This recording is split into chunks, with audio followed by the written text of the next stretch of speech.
All right, let's talk about money, but probably not in the way you're used to. We're not diving into get-rich-quick schemes or anything like that.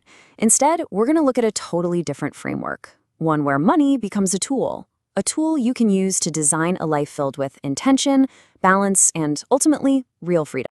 So let's start with a really simple question, just for you. Think back to the last couple of things you bought. Were those purchases, well, were they emotional reactions or were they truly intentional decisions? Being honest with yourself right here, that's really the first big step to taking back control. Okay, first things first, the most crucial part of this whole thing is a total mindset shift. We have to stop seeing money as the end goal. It's not. We need to start seeing it for what it really is, a powerful tool, a tool that helps you build the life you actually want.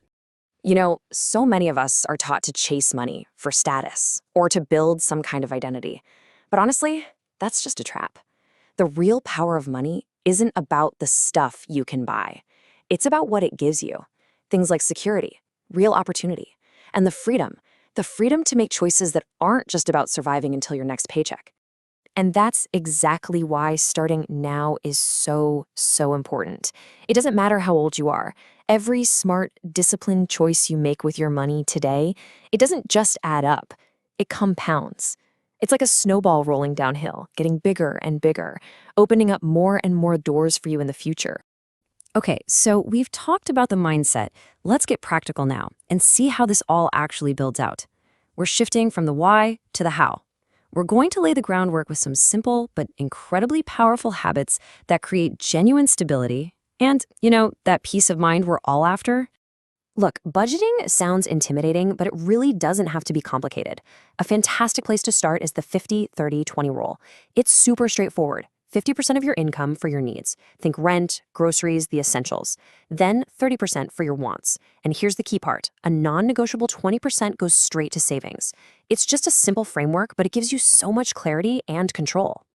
If you take anything away from this, remember these 3 habits. They are the absolute foundation. First, you've got to track every expense. You need to know where your money is actually going. Second, save before you spend, not after.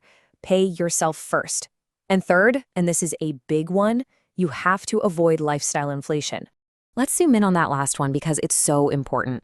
Lifestyle inflation. I like to call it the silent wealth killer. Think about it. You get a raise, you're excited, but then your spending just magically rises to meet it. Suddenly you have a nicer car, more subscriptions, whatever, and you're left in the exact same spot, just with more stuff.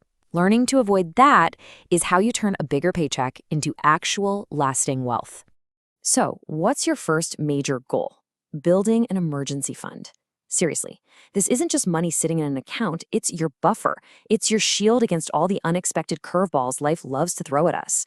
Having 3 to 6 months of living expenses tucked away means a sudden job loss or a medical bill, well, it becomes a problem to solve, not a catastrophe that completely derails your life. And to help you spend more intentionally, try this. Before you buy something, just pause, take a breath, and ask yourself these 3 simple questions. It's a tiny habit, but it's a game changer.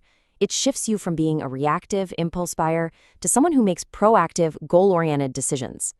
Okay, so we've got the financial foundation down. Now let's zoom out a bit, because really, smart finance isn't just about the numbers in your bank account. It's about consciously designing a lifestyle, one that actually reflects what you care about and helps you cut through all the noise.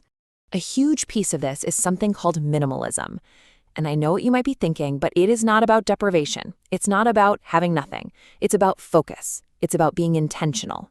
When you choose to own less, you're not just getting rid of physical clutter, you're clearing out mental clutter too. And of course, you're freeing up your money for the things that genuinely matter to you.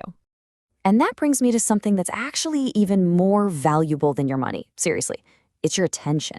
In the world we live in, this hyper-distracted, always-on world, where you choose to put your attention literally determines the quality of your life. Protecting it isn't just a good idea, it's absolutely essential. So how do you do that? How do you protect that precious attention? You start by setting some real boundaries with technology.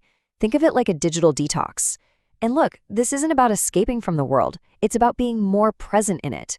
It's about being more productive, which, by the way, directly helps you stay focused on your financial goals and helps you steer clear of all that mindless, impulsive online spending. All right, so we've talked mindset, we've talked habits, we've talked lifestyle. Now let's tie all of these threads together and connect them to the ultimate goal here, which is building genuine, long-term freedom. This next point is so critical to understand. There's a huge difference between income and wealth. See, income is just the money you earn. It can vanish tomorrow. But wealth is what you build.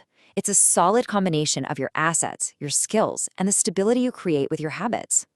The whole game is about shifting your focus from just earning an income to actively building wealth. And what does that wealth get you? This is what it's all for. Financial freedom, it's not some magic number in a bank account.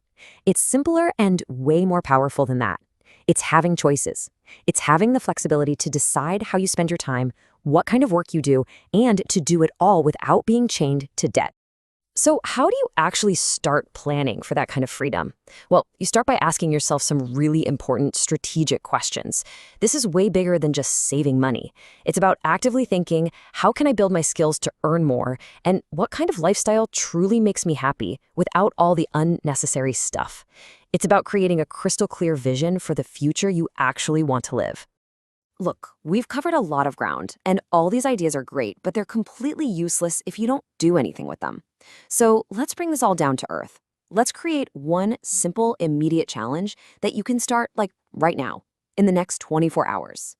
Okay, here's your mission should you choose to accept it. Just pick one of these. Don't get overwhelmed, just one. Maybe you track your spending for the next 7 days, or you could sketch out a quick 50-30-20 budget. Or hey, just go cancel one subscription you know you don't use. Or schedule 1 hour where your phone is off. The goal isn't to change your whole life overnight. It's just to take one small, disciplined step to prove to yourself that you can. And I want to leave you with this powerful thought. This whole journey we've been talking about, it really just comes down to these small, consistent choices you make every single day. Remember this, financial freedom is not built by chance, it is built by daily discipline. So, the only question left is, what's the one action you're going to take?